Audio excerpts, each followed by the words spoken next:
Summer, 1937. Jalawit Atoll, Marshall Islands.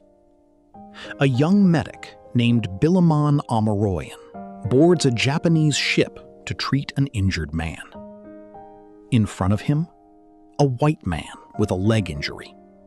Beside him, calm, sits a woman. The sailors called her Meelya. Amaroyan didn't know who they were, not then. Years later, he would say it was Amelia Earhart and her navigator, Fred Noonan. 1 month after the entire world had declared them missing.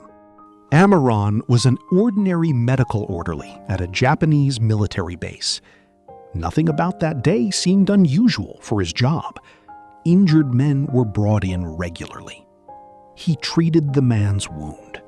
The woman, he said, was calm, unlike her companion, who seemed agitated.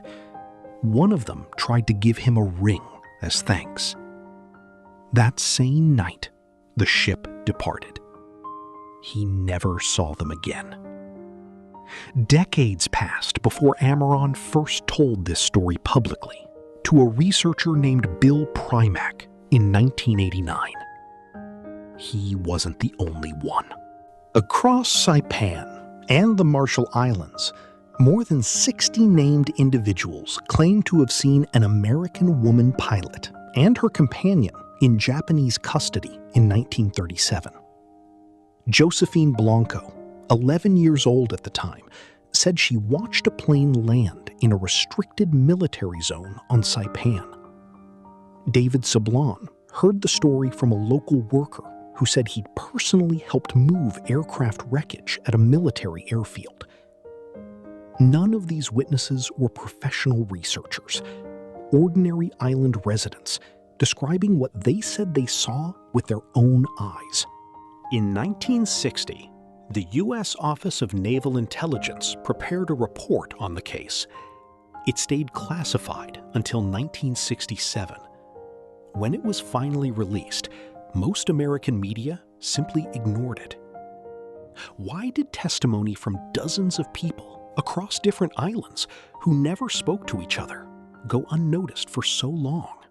We can't verify a person's memory 50 years later. Eyewitness testimony isn't proof in the strict sense. But here's what we know for certain. Bilaman Amaron told the same story until the day he died.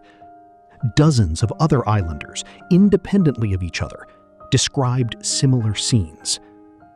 While the Purdue team prepares to lift what may be wreckage from her plane off a lagoon floor, somewhere on other Pacific islands, a completely different version of what happened to Amelia Earhart has been quietly preserved. A version told not by scientists, but by ordinary people who said they saw her with their own eyes.